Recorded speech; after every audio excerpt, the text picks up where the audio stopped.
Hello and welcome to Better Work Days, a show dedicated to helping everyday professionals create better days at work. I'm your host, Andy Morrison from Real Custom Training, where we design and deliver professional development workshops that are relevant, engaging, actionable, and lasting. Each week on Better Work Days, we'll be taking a look at a specific concept, skill, or story that we use in our workshops. We'll make sure that they're easy to understand, fun to learn about, and most importantly, that they can be applied immediately in the workplace as soon as you finish the episode. Thank you for joining us. It's time for Better Work Days from Real Custom Training.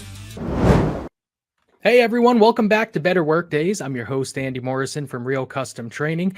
And this week might be kind of a quick episode. Not because I don't have a lot to say, but because I've got to pick up my kids within the next 20 minutes. So I'm going to try to keep this around 15 minutes for you, okay? And this is going to be a good one. This is a popular concept that I'm pulling from our conflict management workshop this week.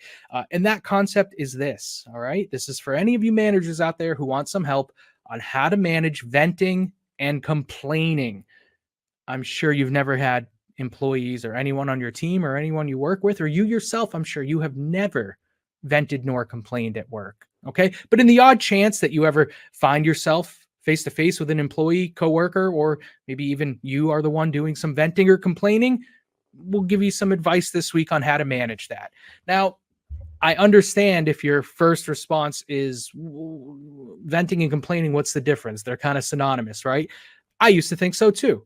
And then when I started reading up on conflict resolution techniques and strategies, I was very interested to learn that there's an important distinction between venting and complaining. And I think it's a really good distinction for managers to know about because venting is actually a productive conflict management tool for managers to use. And by that, I mean, not just for them to vent, but specifically, I mean, managers need to manage the venting of their employees. That sometimes they're going to have employees who come to them and have a problem they need to discuss, a conflict that's going on. And what they really need, what would be most helpful, is the opportunity to vent. Different than complaining. And that's what we're going to look at today. What is that difference between venting and complaining? Why do you want to utilize venting strategically? And what do you do when you determine, yeah, actually, I've got a complainer on my hands. This person's not venting, they're complaining. We'll give you some advice on how to deal with that as well. So managing venting and complaining is what we're going to look at this week. If I can get my PowerPoint working. Here we go. All right. Managed venting. Let's start with a definition. It's always so helpful to make sure we're all talking about the same thing and we understand what these terms mean. So by managed venting, we basically mean this: listening to an employee to help them release unproductive emotional energy. I'm sure you can imagine what unproductive emotional energy looks like. Really, it's when anybody's feeling an emotion to an extreme degree, and it's going to get in the way of logical thinking. All right. In layman's terms, most often we think of this in terms of when people are pretty pissed off, right? That's unproductive emotional energy. And I know a lot of people tell me sometimes they have employees who just come to them because they're pissed off about something. You know, something happened, and rather than take somebody's head off out there, they're suddenly in their boss's office and they're saying, I got to talk to you about what just went down. Okay. Those types of scenarios, unproductive emotional energy, when people are too mad or too upset about something to be logical, that's when they may need to vent. Now, the difference between venting and complaining, right? Venting, for the most part, is the employees treating you as a trusted audience. They're coming specifically to you to vent about this issue. All right. That's a sign that you're dealing with venting. Whereas for complaining, the person doing the talking really doesn't care who the audience is. They'll talk to anyone who will listen about what's bothering them. Okay. So keep that in mind. If you know your employee is coming to you and really only you to vent about this thing, that's a sign that they're doing it because they trust you. They're not looking to just complain to anyone who will listen. That's an important distinction. Venting will revolve around one specific topic or concept, okay? A scenario that comes up a lot in our workshops are managers who have two people on their team who just aren't getting along. And every once in a while, one of those people is in the office and they need to just vent to the manager about the other person, all right? but it's one specific topic or one specific conflict that they're having with that other person. That's a distinct sign of venting versus complaining, where it means the person doing the talking just wants to complain or seemingly vent about anything and everything that's bothering them. Okay, so again, venting, specific, narrow, and focus. Complaining is a buckshot. It's wide and it's spread out.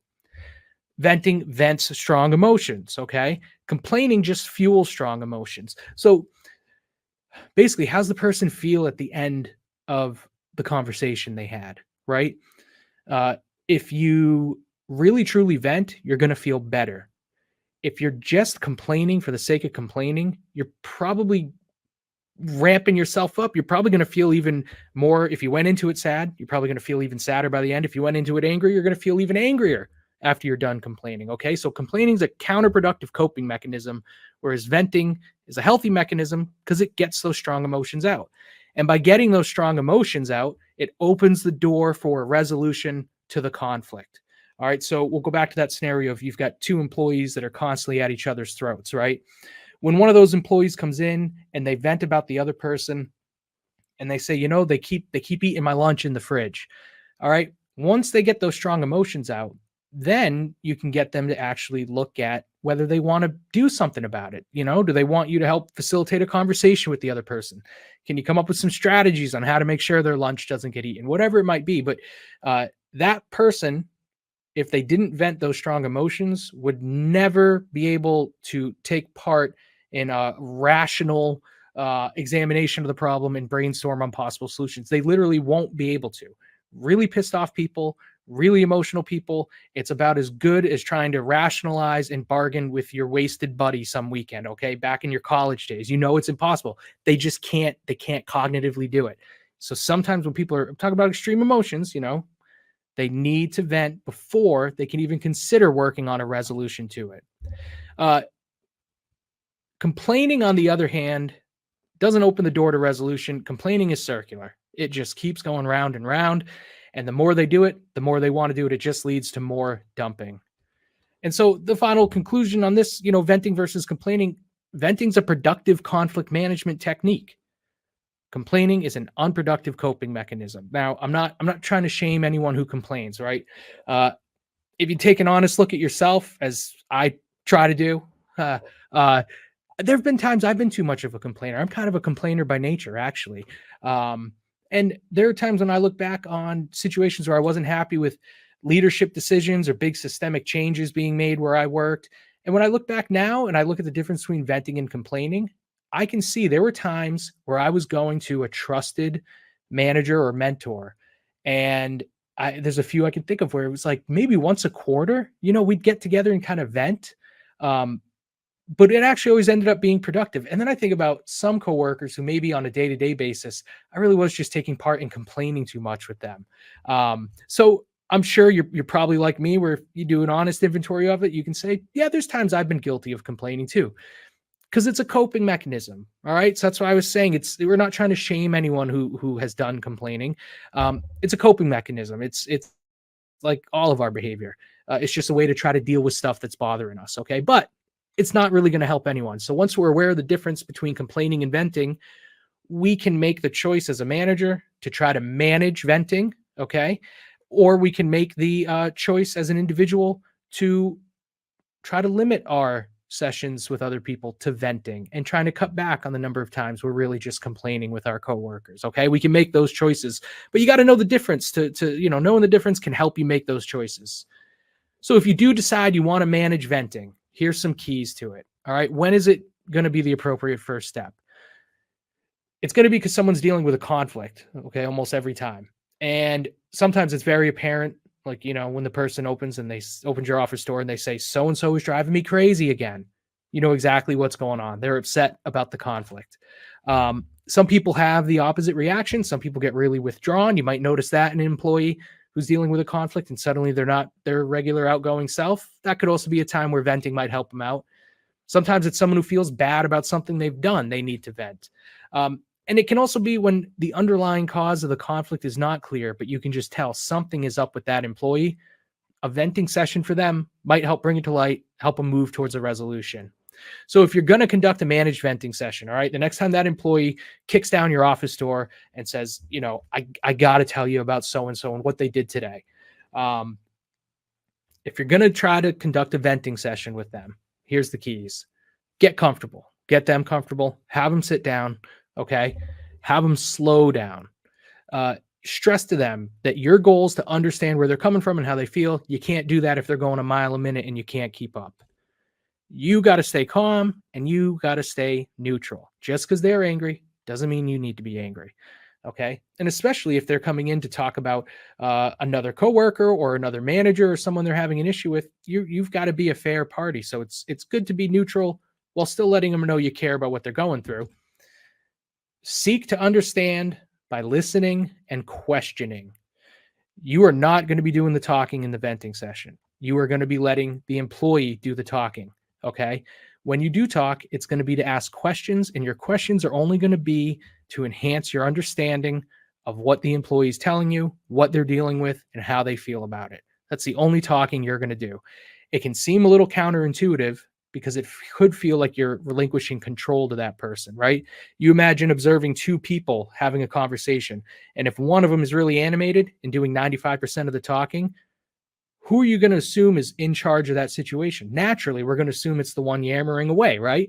But that's not the case if the person listening has chosen and strategically steered the conversation in such a direction that they are choosing to do the listening and allowing the other person to do the talking.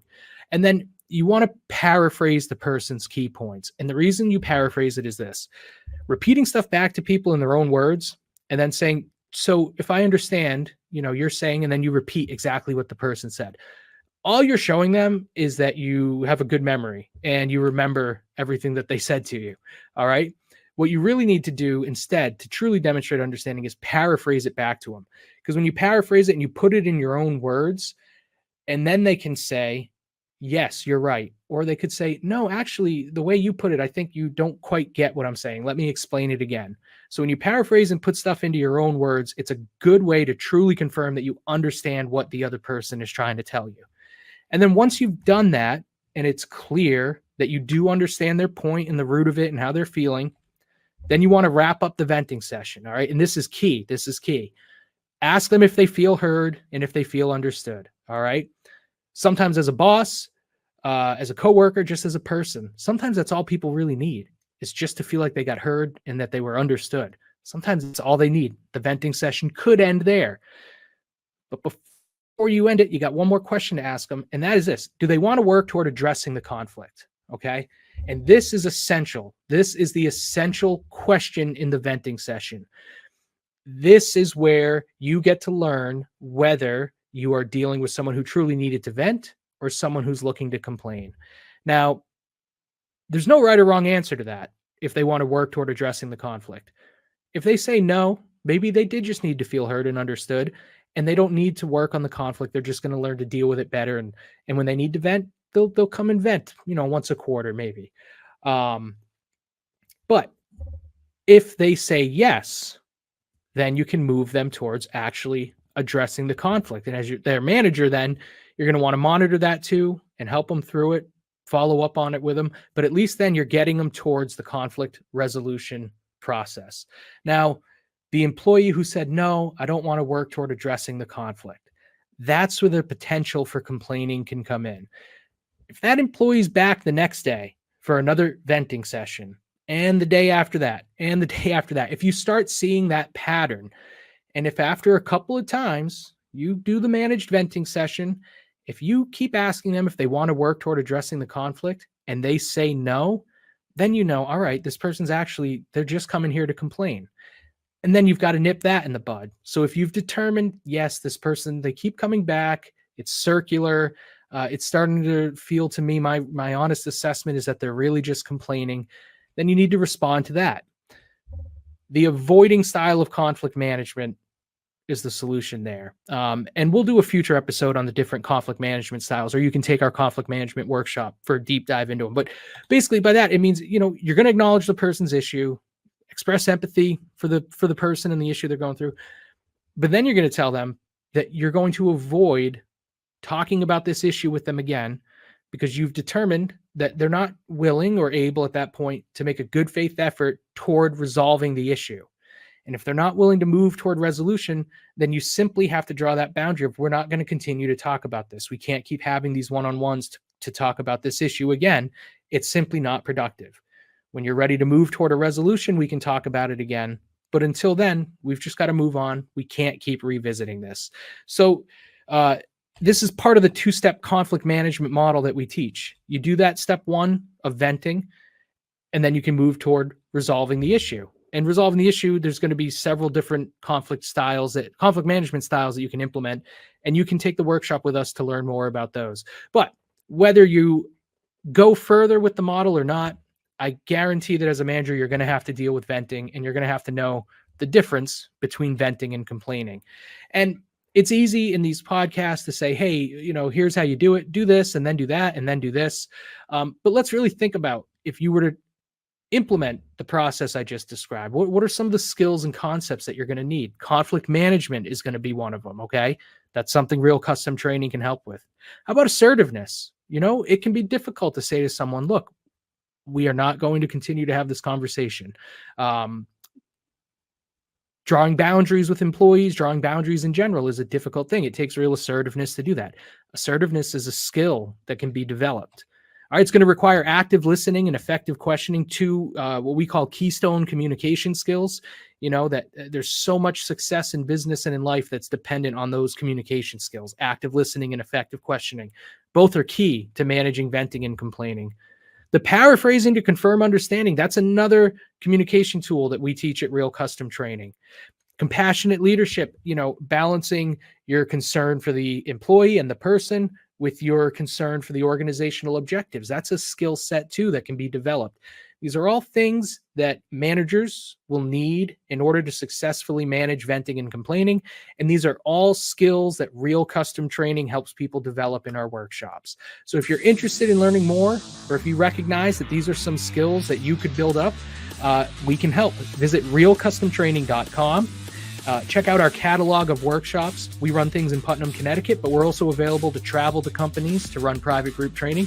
And we can do anything live online with fully interactive online workshops as well. So visit realcustomtraining.com, connect with us on Facebook, connect with us on LinkedIn, and let your coworkers, your family, and your friends know about Better Work Days. And we will see you next week. Thanks for listening.